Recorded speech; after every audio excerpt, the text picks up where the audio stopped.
Oh, there we are. I think we're back up on YouTube. So if you, if anybody wants to continue watching the YouTube stream, it's there, and Discord should also be now up and running as well. So it usually only happens once. I kick the modem over, but it's hanging in. All right. Next station on the list is Steve, VK3SBX, VK3EKH. VK3EKH, this is VK3SBX. It's totally weird, isn't it? Like, I don't know, what is it different you do when you start the callback? I gather you don't change your power or anything. It's almost like receiving signals is what tips it off. But it just seems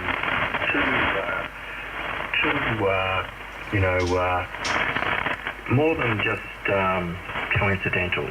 The number of times it happens, something weird is happening there. Anyway, good stuff there, Clint. I was interested in the gravitational wave background theme. It's a bit of a new spin on things, isn't it? So there might be a lot to be discovered there. And as for the universe expanding into what? Yeah, look, I think I've seen that before, and the balloon explanation doesn't really do it to me. It seems when I look at the balloon analogy, I think, yeah, well, it's expanding to the room, isn't it? So, I don't know, so maybe meant to see that balloon like in a two-dimensional way rather than a three-dimensional way. But I don't know, it's a conundrum. I don't really understand it. I heard someone said it. Well, if the universe is infinite, how can it possibly expand? Or if the universe is everything there is, how can that possibly expand? Right? Because it's already there, right? I know it's probably wrong, but I can't quite get my mind around that. Yes. Okay, all right, no worries, Clint, thanks very much, and we'll see you again next time, VK3EKH, VK3SPX. Yeah, no worries, Steve, VK3SPX, VK3EKH. Yeah, no, I don't change anything here at all. There's, I don't suddenly turn on the linear or anything. So maybe what happens is that as soon as I go to announce the fact that I'm going to listen on 3541 kilohertz. Is there anybody there? Maybe I speak up a little louder. Maybe I get a bit closer to the microphone. Maybe, I don't know. It shouldn't matter. It really shouldn't matter.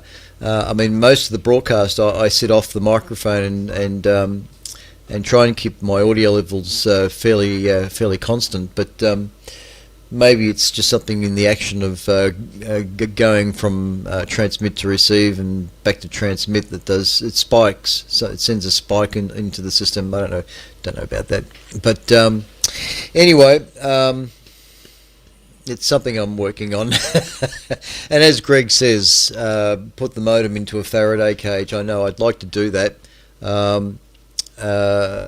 Yeah, I have been thinking about a Faraday cage, and which means that all the connections, there's probably about 5 Ethernet connections that plug into this modem. It's also got Wi-Fi capabilities, Wi-Fi 6 capabilities. So that's the thing. Being a Faraday cage, that means the Wi-Fi gets disabled. So I don't know how that would work, but certainly I have been thinking about it, and we'll think about it a bit more. Yes, the gravitational one was interesting. They're really, since the discovery of the first gravitational wave, it really has opened up a new door of physics and science. And now that scientists know what to look for, what it is that has to be detected and seen, it's now opened that door for more observations to be made, and it seems that they're detecting these gravitational waves more often than not now. So it really is interesting to see what's coming through. What was the part of that? It was Oh yeah, it doesn't matter. I can't remember now. But anyway, I only read a little bit, the first couple of paragraphs of that, so I'll finish that article off next week, so we can go into a bit more detail on it. All right.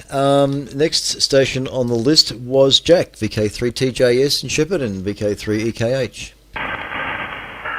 Thank you, Clint. VK3EKH in the group. This is VK3TJS. Good evening to all that join in, and great Stephen. Good thing was right, about 20 off, and just in rust, on the callback probably a bit more.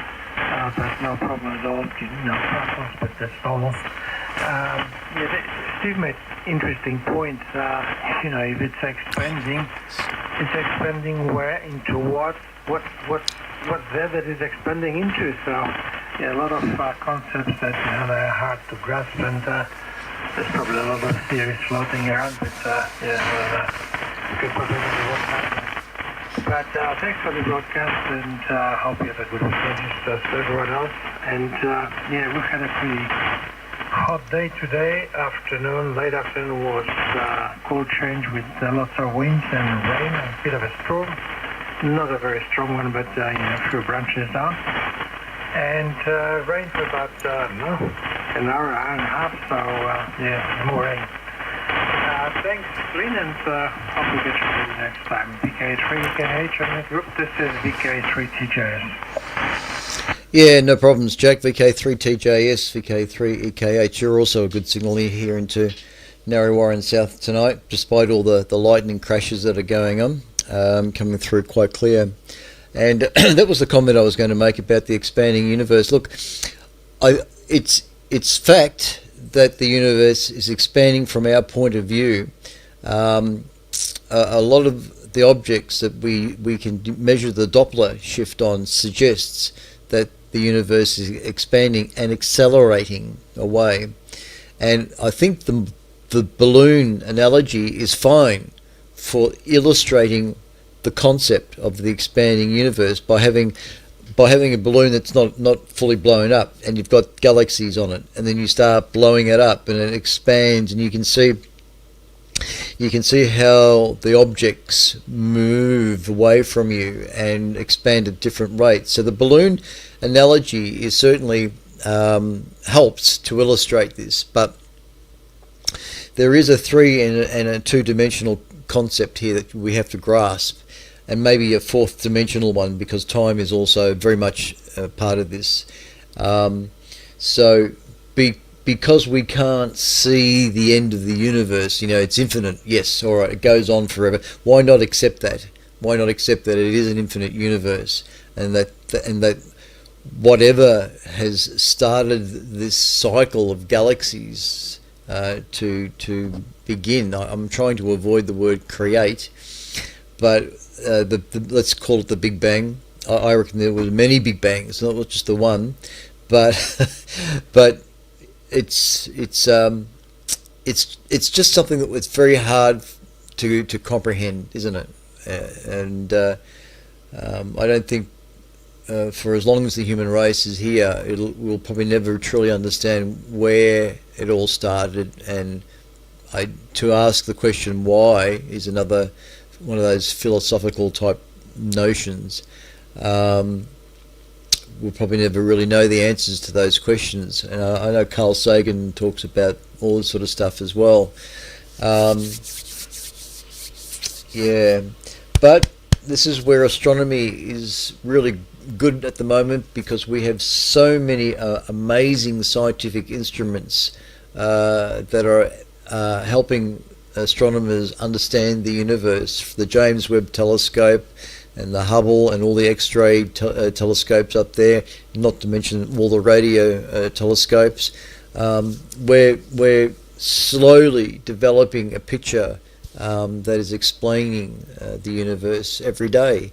And I'm quite happy to be able to bring to you guys every Friday these little things that come through.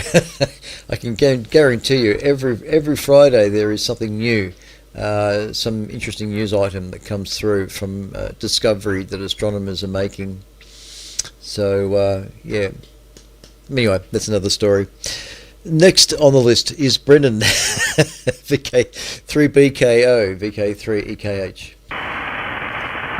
VK3EKH and the group VK3BKO. G'day, Clint. It's been a few weeks, mate, and hope you've been well.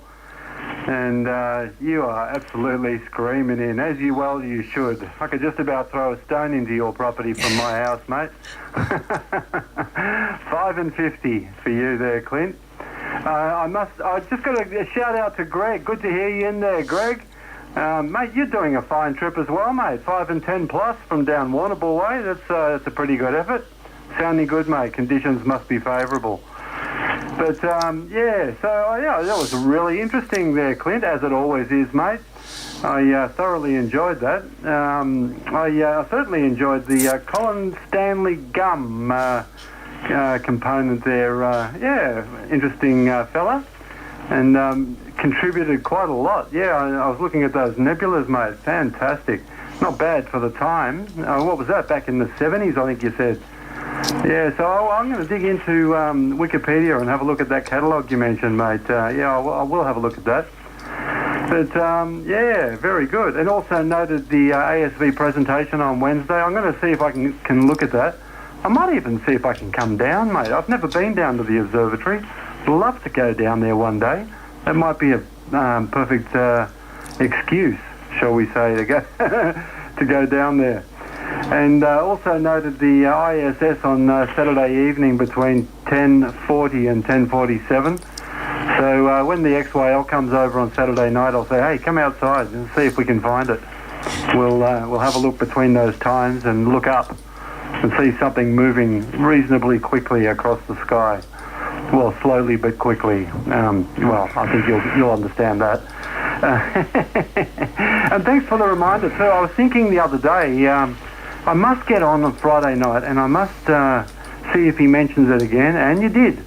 I've been wondering, what was that website Clint was talking about, where you could track satellites, and I could not remember the name of it, and yep, you mentioned it again, and I've written it down this time, heavensabove.com. Yep, thank you for that. So I'll be having a look at that as well over the next few days. So yeah, great source of information there, Clint. I thoroughly enjoyed, mate. Educational and entertaining. And also, I would recommend trying another modem, mate. I know that's pretty simple, but sometimes the simple things work, mate.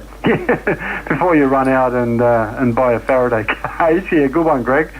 Or even build one. You're probably smart enough to build one. But before you go out and do that, maybe try another modem, mate. I don't know. But I'm looking at the.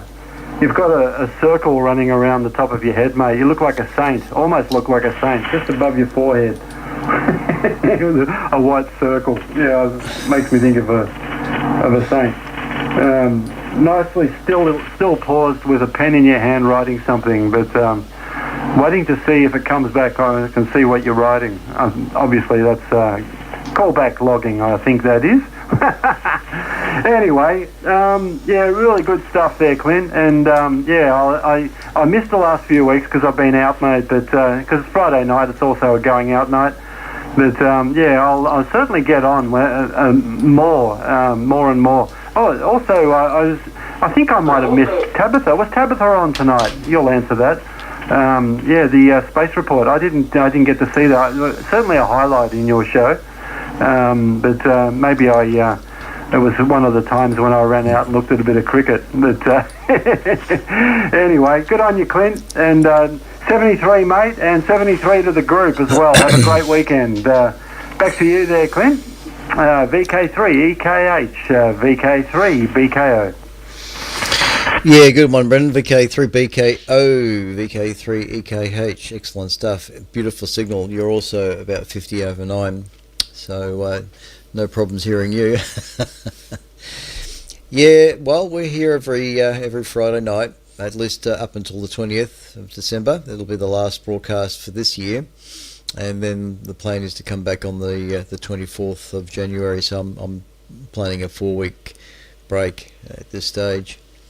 I gather I'm not sure if you're watching YouTube or if you've got a Discord, connection. The reason why I'm promoting Discord is that the video lags by about a second, less than a second from what I'm saying on 80 meters. So whatever I'm talking about on 80 and you hear me on 80, the video stream via Discord is less than a second. There's hardly any delay in it. Whereas YouTube, there's anything up to 20-second delay, which can be a bit frustrating if you're listening to me here and you've got, you're waiting 20 seconds for the whatever image I might be referring to. So, like I say, register on Discord. It's there's no funds that are needed. It's just a fairly straightforward registration. Once they've accepted and you've put your password in and whatever else, the link, I provide a link directly to the chat room, the astronomy chat room, and which is also incorporates the video stream. That link you'll find on my qrz.com page for this call sign, VK3EKH, and also VK3CSJ. There's a link on that, which will, once you've registered with Discord, by clicking on that link, you'll go straight to the chat room and hence the HD stream, which is, like I say, is a split second behind what you hear on 80 meters, which is really good. YouTube, unfortunately, is a massive delay on the YouTube channel. What I've got up on the screen right now is some of the catalogue images that Colin Stanley Gum produced. So it was a bit tricky to get this on the screen, but for those that are watching RTV and the Discord, and if you are on YouTube, because YouTube is back up and running, there's some of the images that Colin Stanley Gum photographed. I don't know whether the images that you're seeing here on this website are exactly the images that he photographed. I would guess that the imagery that he took would have been black and white images. I think what you're seeing here is just shots taken by the Hubble Space Telescope for the sake of illustration. I could be wrong on that, but I'm pretty sure that any of the photographs or images that Colin Stanley Gum took were probably all done in black and white. But anyway, that's some of the nebula that he photographed. And then if I go down a bit further, you can see the entire list of the images that he photographed using the Mount Stromlo Observatory. So yeah, take a listen on. Let's see if I can click on one of these just to see what comes up. Okay, I don't know if I can use the mouse to get around that. I'm not sure. No, I can't control that image. It's hard. No, it doesn't matter. All right. Yeah. So next Wednesday, you'll hear more details on this one. So it'll be interesting to see what comes from it. Thanks, Brendan. Good to hear you. Thanks for calling in, and it's just nice to have a really strong signal. Andrew, VK3KIS, if you haven't fallen asleep, VK3EKH.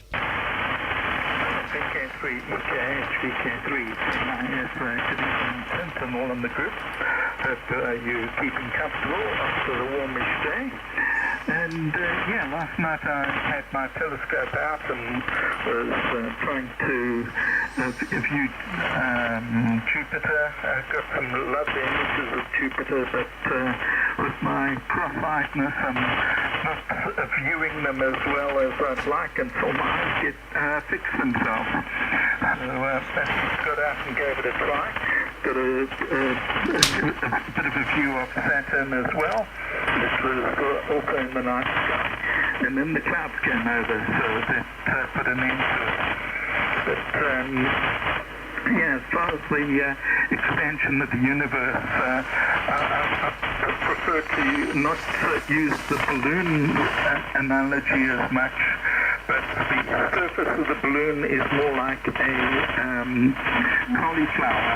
So you're not getting the smooth expansion, but this, like the top of the formation, and some areas expanding faster than others.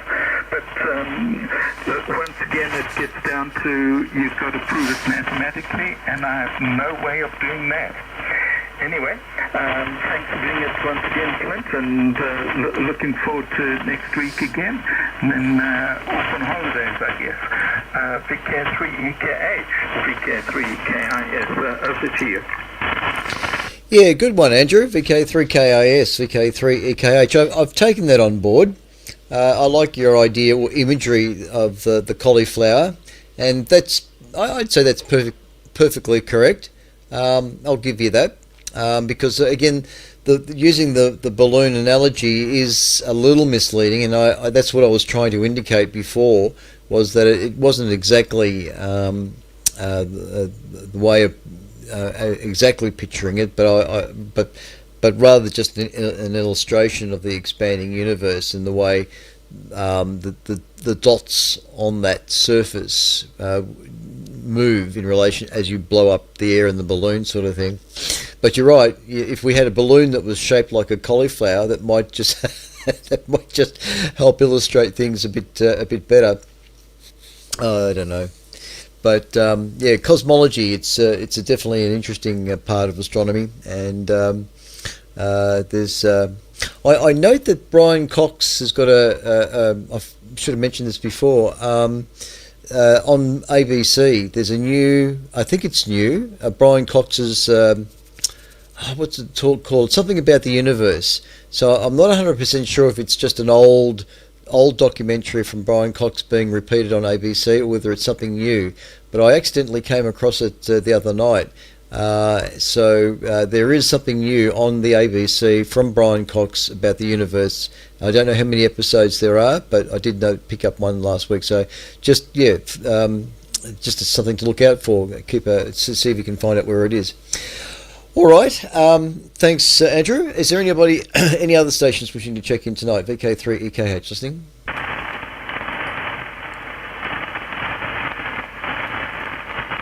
Nope. All right. Okay. Thanks everybody for coming in tonight. Really appreciate that. Dallas, Greg, Steve, Jack, Brendan, and Andrew, and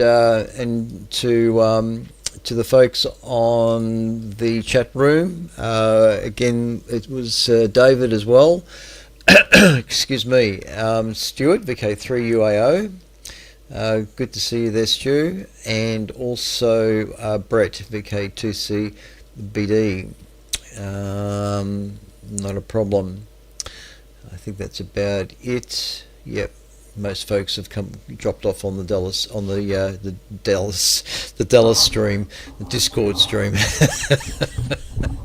Oh dear. All right, that's enough from me. Okay, this is VK3 Echo Kilo Hotel, the official station of the Astronomical Society of Victoria. Been broadcasting since 1988. Thank you for listening to tonight, ladies and gentlemen, and we'll be back next Friday with some more updated news and interesting things, and maybe a solar report. There was no Tamitha tonight, Brendan. She had no report that's come through. In fact, I'll just check her website right now, because it has been known that a YouTube video might be uploaded while I've been on air, and I'm just checking, and no, there isn't. Her last video was 7 days ago, which is now out of date, of course, so nothing there that I can use. So hopefully next week there'll be something. This is VK3EKH concluding tonight. Thank you for listening, ladies and gents. We'll be back next Friday to do it. Have a safe weekend, look after yourselves, and see you then. This is VK3EKH concluding. Bye everyone. Thanks, Clint. See you next time. 7-3, Clint. 3 BKO. Cheers, chaps. Brendan.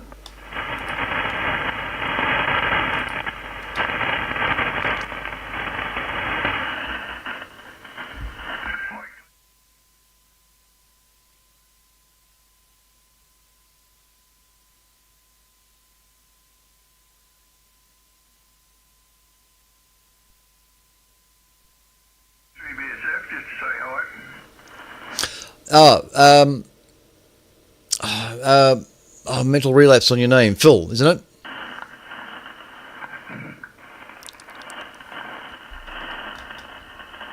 Not Phil. It's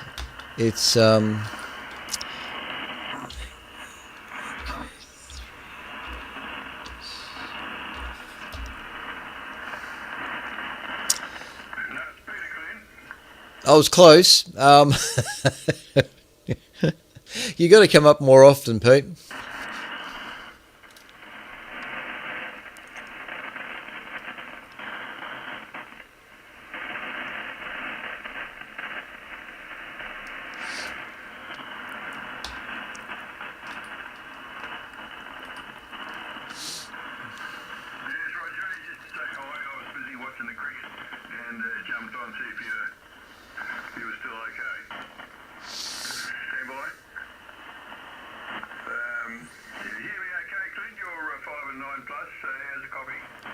Yeah, you're 25 over. Absolutely stunning signal. Not a problem. You've got your system working well tonight, because I think the last time you came on, you were having issues with your antenna. Yes, okay. Okay, all okay now. Yeah, so only to say hi, I probably won't be here next week. You're being distracted by the cricket, I think. Hang on, just a minute. Look, I can understand that. I'll be watching the ladies' soccer tomorrow night. I'm completely won over by the Matildas. So if they're playing, I'm watching. Roger, Clint. Okay, all the best. I probably won't be here next week, so I wish you season's greetings. I was watching YouTube and getting some feedback. But 73s to you, and hope you have happy holidays. Go ahead. Yep, thanks, Pete. We will indeed. I'm looking forward to the 4 weeks off. It's the only time I get a chance to get a break from work. I don't take any other breaks during the year. It's only the factory, when the factory shuts down, is the only time I get for a bit of a break. And I normally take 4 weeks. So sometimes things happen, sometimes things don't. But it's just 4 weeks where I can zone out, forget about work, and sleep in and do whatever I want. Thanks, Pete. Roger, Clint. Yeah, I don't have that trouble. Not working, retiring, all the time in the world. Okay, Clint. Good to hear you. 73s. Cheers, mate.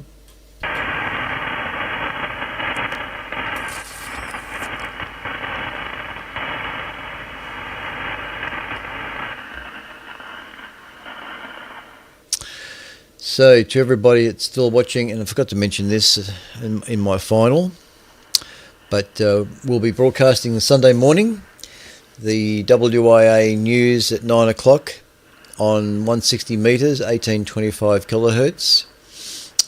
So for all you ATVers out there, I'm still waiting for reports. I don't get any reports from you guys out there. I know you're all interested in microwave, but anyway, I'd be interested in signal reports. Even though you might not have an antenna for 160, I don't care. I'd be just interested to know whether you're hearing anything at all. I know I'm heard as far as Heathcote and Gordon near Ballarat. But anyway, so I'm broadcasting the news at 9 o'clock, 1825 kilohertz, and then an hour later by the Melbourne television repeater here on RTV1, and then later at 8 o'clock. So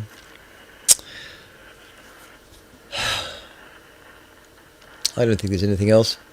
I might as well finish up early. It's 11:45. So cheers, everyone. Take care. This is VK3CSJ on the microphone here, concluding the ATV side of it. Let this repeater relax. And as you can see, it still decides to kick me out every now and then. So let's hope that the new PA that Pete's putting in on Monday morning with John, it does in fact improve that situation where it drops out. So, which I think it will. Otherwise, I apart from Sunday, we'll see yous on Tuesday on the ATV net. I should make an appearance next Tuesday. I'm procrastinating. All right, let's bring up the test pattern. Bye, everyone.